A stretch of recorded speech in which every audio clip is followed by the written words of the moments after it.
Hi, so quick baseball update before we get to Shape of Water. JD Martinez, Justingers Martinez, has signed with the Red Sox for 5 years, $110 million. It's a little bit lower. It's a lot lower than what he was initially asking for, which was closer to $200 million. It's a little bit lower by about $20-30 million of what he was projected to get. In any case, I'm very, very sad to see him go, given that he was just dingers with the Diamondbacks. He had like 26 home runs in 60 games or something like that. It was amazing. In any case, so that's going to be pretty much it for the baseball update. The Cubs will have their first spring training game this weekend, so yay! Okay, now turning to the Shape of Water.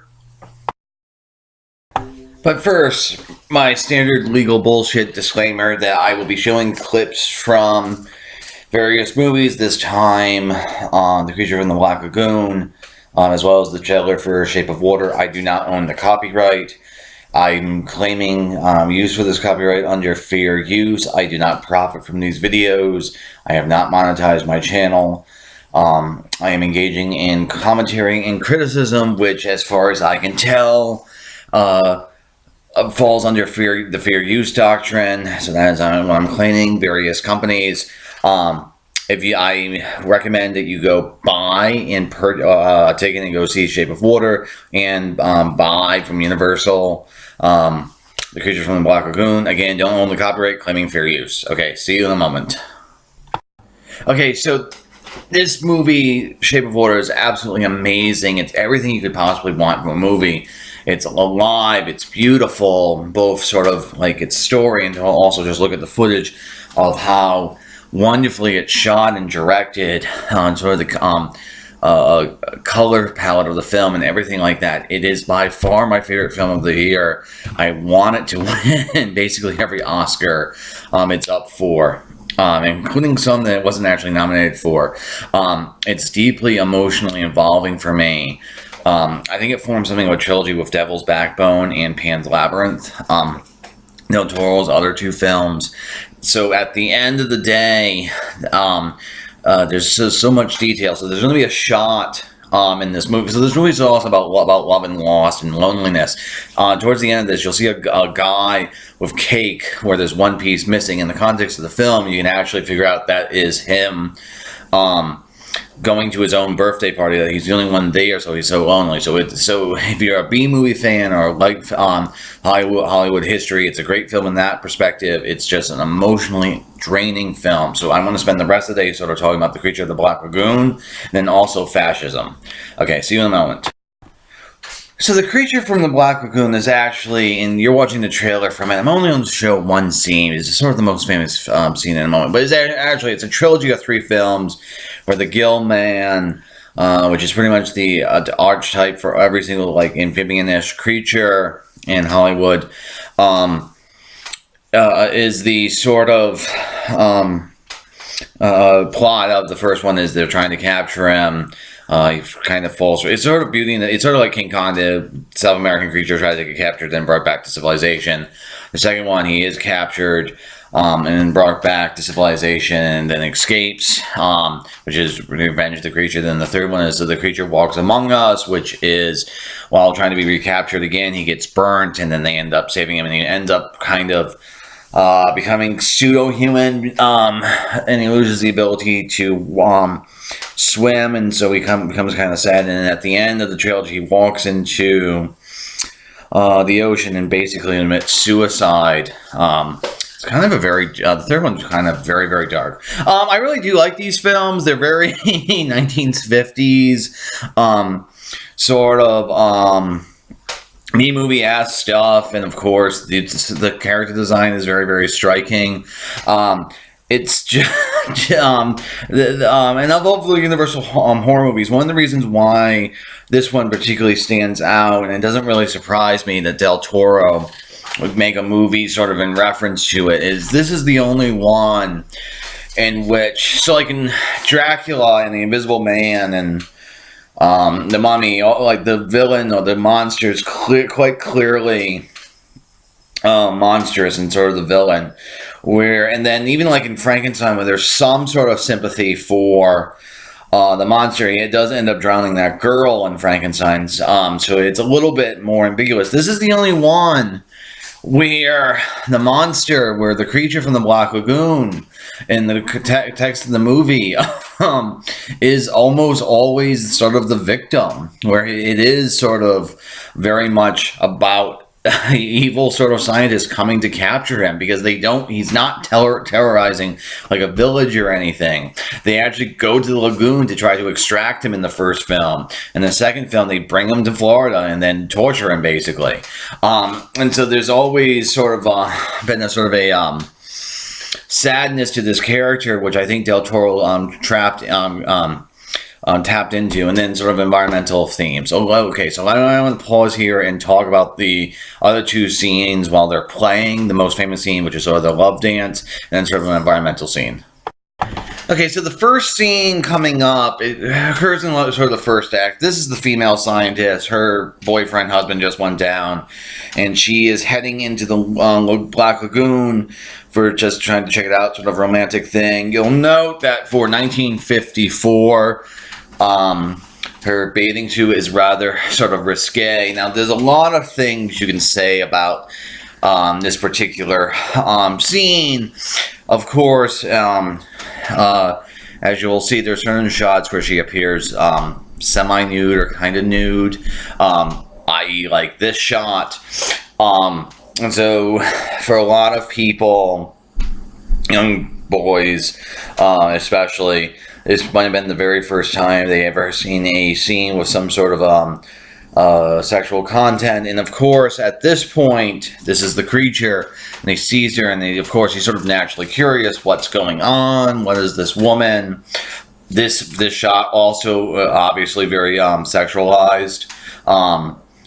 So here he comes checking her out, and therefore, this is often interpreted as a pas de deux, which is a two-step. It's a ballet term, or something of a love dance. And the more you look at this scene, the more you can sort of put different notions or connotations on top of it. So, of course, the obvious sexual content. Here, one critic was famous for saying this was a stylized representation of sexual intercourse. But you can also, because at the beginning of the Creatures from Black Lagoon, you also sort of have the Big Bang, as in like the start of the universe, and there's sort of a issue concurrent throughout the films. Especially, it gets more so in the third front about him, Gilman, the creature, becoming more and more human, and he's supposed to be like a missing link between humanity and the water.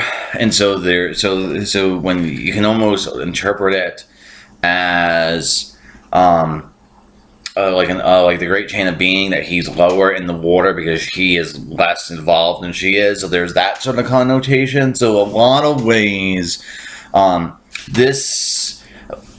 Shape of Water was inspired by the creature of Black Lagoon, but it's specifically inspired by this scene because Guillermo del Toro watched this as a kid, and he was so upset. It's a bit like Token with Macbeth being upset about the trees not actually moving. He was so upset that the Gill man here doesn't win the girl, because why shouldn't he get the girl? He's just being naturally curious that this idea of a love story between the creature and a woman came into being. And I really actually like this sort of trope. I mean, it's the one things I like about oops, let me pull okay, so let me stop here.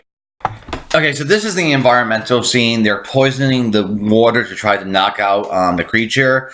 And this specifically, it's this notion of the woman throwing a cigarette into the water, which I think in 1954 would not have come, like it would not be noticeable or people wouldn't care. But in today, it really comes across as sort of an environmental scene because throws in the water and it cuts down to him and he looks upset. And I didn't record it, but they also then cuts to fishes being sick. Okay. So wrapping up sort of my exploration of the creatures from the Black Lagoon is, first, I kind of, for like Shape of Water, I like the invert, like, because there's a lot of examples of male characters having sex or having a romantic relationship with alien creatures. Captain Kirk, for example, and I really like that Shape of Water flips it on its head, and then also sort of the timeline for Shape of Water works out where you could almost see it as a sequel to the Creature of the Black Lagoon, though it's probably easy to interpret it as a different creature because of physiology. The other thing is about the environmental themes is a lot of the movie Creature from the Black Lagoon, the basic plot can actually be described as sort of an ecological parable about that we're exploiting this poor creature, trying to tame him and everything like that. And then at the end, we cause him to basically stop being himself. And so that cigarette scene is probably the most sort of overtly, well, it's overtly environmental moment. And so, like, the thing is, I think in Shape of Water, Del Toro doesn't quite explore the environmental themes in terms of like ecology, but he ends up putting the otherness of the creature in sort of a social environment. So he's concerned about the social context and the environment as in society impact of it. So because of that, and this might seem like a hard left, I want to talk about fascism for a minute. Fascism is a political system in which the power of the state is melded to the power of capital in order to encourage hyper-nationalism, where the nation is understood to be a collection of people who share common genetic heritage. So it's racism, it's racist, xenophobic, hyper-masculine, toxically masculine, prizes violence, sees existence in a dog-eat-dog sort of world, etc. As I'm going along, I'll give more and more aspects of fascism.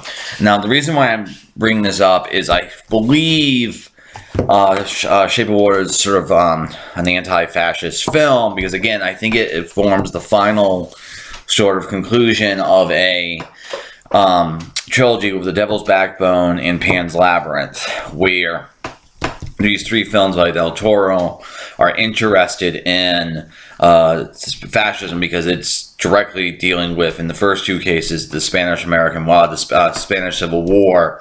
In the third case, the movie is quite sarcastic in places about, because in 1962 it's right in the middle, right before sort of like the civil rights era, and there's this ongoing motif in the film about how Strickland, who's the villain, is the man of the future. So I feel like the movie's actually dealing with what's happening today in America and Trumpism, and so because of that, fascism is sort of naturally where you start going, given what's been happening in this country.